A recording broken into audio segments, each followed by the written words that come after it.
The first time I thought this might be a play was I was sitting in a pub, which is where all the best ideas start. It was 2018, and I was watching the England-Colombia match in the Russia World Cup when we broke that penalty curse for the first time in our history.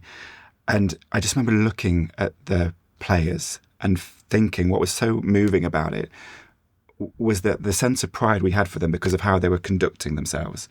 This was a different England team, and these lads were very proud of being English, but they also had all that stuff we've talked about. They had that sense of decency and goodness.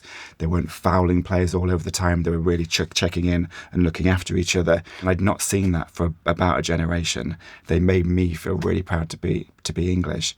And that's when I thought, I wonder if there's a play in this. I wonder if you can do a play about how someone can come in and change the entire culture and the feel of an environment in the way that Gareth Southgate has done. And James, can I ask you, how has the play evolved? Having seen it there, and I saw one of the really early productions, right. Have you changed it much? And have you changed it to go on tour? Yeah, we have. So that's the great thing about theatre for me. I get to do lots of TV dramas. I do a drama called Sherwood on the BBC. But obviously that gets locked forever. You can't ever change it. The joy of theatre is it can react to events. And this story of Gareth's time as England manager has been evolving while we've been producing it, while we were in the West End. And we were leading towards the Germany Euros in 2024. So, I've got to rewrite it. I've got a new ending, which has been extraordinary. And actually, what's been really satisfying is to complete Gareth's story.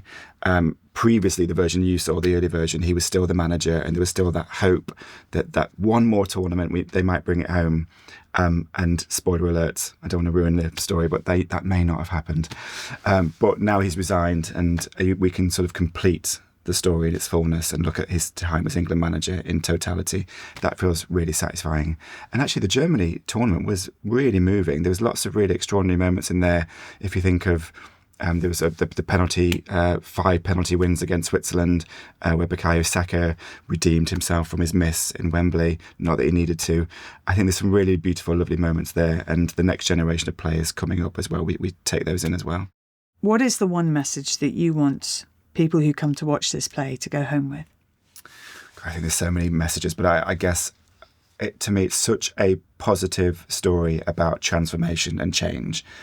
I think the way over 8-9 years Gareth Southgate took something that wasn't working and that we all felt quite bad about and that felt quite toxic and unpleasant and went in with a mission and with kindness and decency transformed it into something that has started to work, but that is just kinder, nicer, better.